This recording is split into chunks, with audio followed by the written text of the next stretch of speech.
वाह जेठानी जी, आपका बड़ा अच्छा है। मैं हमेशा आपका काम करती रहती थी तो आप सबको कहती थी कि मेरी देवरानी अच्छी है, और आज मैंने पहली बार मना कर दिया तो आप यहाँ मम्मी जैसे मेरी शिकायत करने आ गईं।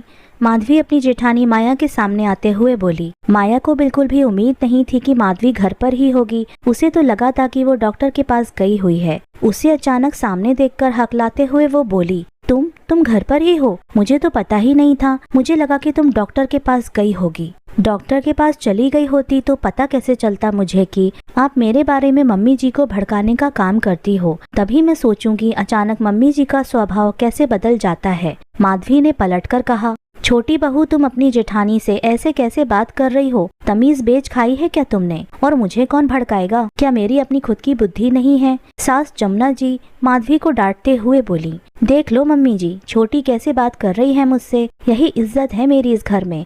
मैं तो उसे अपनी छोटी बहन की तरह मानती हूँ, और ये है कि मुझे कुछ भी नहीं समझती। जमुना जी की शय पाकर माया ने कहा, अगर आप मुझे छोटी बहन की तरह मानती ना तो यहाँ बैठकर मम्मी जी के सामने मेरी शिकायत नहीं कर रही होती, मुझे कामचोर का दर्जा नहीं दे रही होती, बल्कि आप यहाँ काम में मेरी मदद करवाती। माधवी ने जवाब दिया, बस कर छोटी बहू, बेवजह घर की शांति भंग करने की जरूरत नहीं है। अरे जब बड़ी बहू ने तुझे कहा था कि आज उसे सर्दी के लड्डू तैयार करवाने हैं तो तू उसकी मदद करवा दे, तो मना करने की क्या जरूरत थी?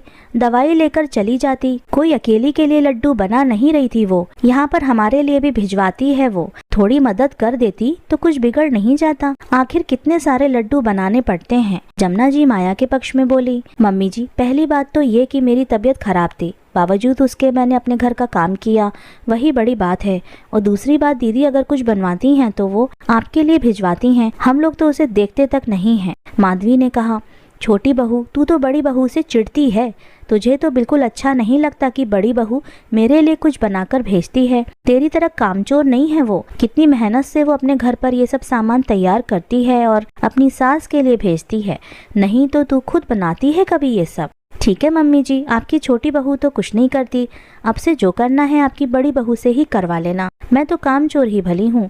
कहकर माधवी अपने कमरे में चली गई। माधवी तो कमरे में चली गई, पर जमुना जी पीछे से बड़बड़ाती हुई बोली, हाँ हाँ ठीक है, तुझे क्या लगता है तेरे बगैर काम नहीं होगा? मैं खुद जाकर मेरी बड़ी बहू के साथ लड्डू बनवा लूंगी। फिर माया से बोली, चल बहू, मैं तेरी मदद करती हूँ। किसी के बगैर कोई काम नहीं रुकता। इसे क्या लगता है कि इसके बगैर लड्डू नहीं बनेंगे? देख कितने शानदार लड्डू बनेंगे कि इस बार सब लोग खाते ही रह जाएंगे। जमुना जी की बात मानकर माया खुशी खुशी जमुना जी को लेकर अपने घर की तरफ रवाना हो गई। जमुना जी की दो बहुएं थी, बड़ी बहू माया और छोटी बहू माधवी। जमुना जी अपनी छोटी बहू माधवी के साथ ही रहती थी, जबकि माया उनके घर से 5 घर की दूरी पर ही रहती थी। माधवी जहाँ मेहनती और सादगी पसंद थी, वहीं बड़ी बहू माया एक नंबर की कामचोर और बातें बनाने में निपुण थी। उसमें सबसे बड़ी बात ये थी कि वो बातों ही बातों में अपना काम भी निकलवा लेती थी। पर क्योंकि दोनों देवरानी जेठानी की शादी में सिर्फ 1 सप्ताह का ही अंतराल था, घर में जगह की कमी थी, इसलिए 5 घर की दूरी पर ही उन्होंने बड़े बेटे की शादी से पहले अपने लिए 3 कमरों का मकान बना लिया था।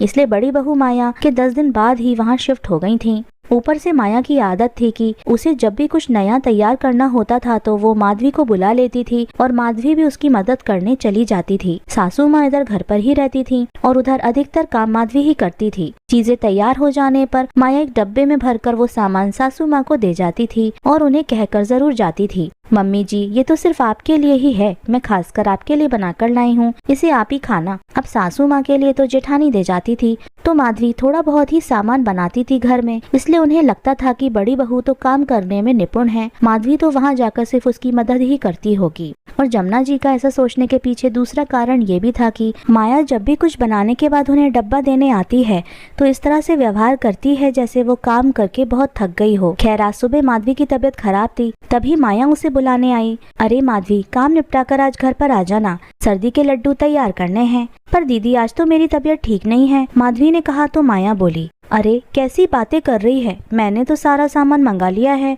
और ऊपर से तुम्हारे भैया को प्रॉमिस भी किया है कि आज तो सर्दी के लड्डू बना ही लूंगी। पर दीदी मैं तो पहले डॉक्टर के पास जाकर आ रही हूँ, आज तो मुझसे काम नहीं होगा। माधवी ने साफ साफ मना कर दिया। उस समय तो माया ने कुछ नहीं कहा, पर थोड़ी देर के बाद वो घर पर आई और सासू माँ के सामने शिकायत करते हुए बोली, देखो तो मम्मी जी, मैंने आज माधवी से सर्दी के लड्डू तैयार करने के लिए कहा था। सोचा सर्दी तेज है तो लड्डू सबके लिए बना लूं, पर मुझे माधवी ने सीधे मुंह पर मना कर दिया। कितनी कामचोर है वो, खुद भी नहीं बनाती और दूसरों को भी बनाते देखकर खुश नहीं होती। बस यही बात माधवी ने सुन ली और उसके बाद इतनी बहस हुई। खैर थोड़ी देर में माया जमुना जी को लेकर अपने घर पहुंच गई। जमुना जी ने उसे सारा सामान एक जगह इकट्ठा करने को कहा। उनके कहे अनुसार माया ने सारा सामान रसोई में एक जगह पर रख दिया। उसके बाद जमुना जी ने उसे बड़ी कड़ाही चढ़ाकर आटा सेकने के लिए कहा। मम्मी जी, इतना आटा और घी डालना है इसमें, माया ने कहा। अरे बहू, मुझसे क्या पूछ रही है, पिछले साल भी तुम लोगों ने लड्डू बनाए थे। अब माया से कहते नहीं बना कि ये काम तो माधवी ने किया था। खैर जैसे तैसे उसने आटा और घी डालकर सेकना शुरू किया, पर उससे आटा सेकते ही नहीं बन रहा था। कभी आटा जल रहा था तो कभी नीचे गिर रहा था। ये देखकर जमुना जी बोली, बहू तुम ये क्या पहली बार बना रही हो जो इस तरह की हरकतें कर रही हो। लेकिन माया तब भी कुछ नहीं बोली, पर उसको आटा सेकते देखकर ही जमुना जी को समझ में आ गया कि कामचोर छोटी बहू नहीं बड़ी बहू है। उन्होंने आखिर कलछी अपने हाथ में ली और खुद आटा सेकना शुरू किया। आखिर पूरे लड्डू उन्होंने खुद बनाए। माया ने तो सिर्फ सामान देने का ही काम किया, पर अब उससे कुछ बोलते नहीं बन रहा था। जब जमुना जी घर जाने लगी तो उसने एक डब्बे में लड्डू भरकर उन्हें दिए और कहा, मम्मी जी मैं गाजर का हलवा बनाऊंगी तो आपको जरूर दूंगी। तब जमुना जी बोली, बहू बातें बनाने की जगह सामान बनाना सीख ले, क्योंकि मैं अब छोटी बहू को नहीं भेजूंगी। मुझे खाने की इच्छा होगी तो छोटी बहू मुझे घर पर ही बनाकर खिला देगी। आखिर मेरी छोटी बहू के हाथ में हुनर है, बातें बनाने की जगह वो काम करना जानती है। कहकर जमुना जी घर पर आ गईं, लेकिन अब उनके स्वभाव में बदलाव था और इस बदलाव से माधवी बहुत खुश थी। पर अब सुनने में आया था कि बड़ी बहू अपनी काम चोरी की आदत छोड़ नहीं पाई। अब घर पर सामान नहीं बनता बल्कि बाजार से खरीद कर लाया जाता है। दोस्तों, मैं उन लोगों का तहे दिल से धन्यवाद करना चाहती हूँ जो लोग मेरी कहानियों को सुनते हैं,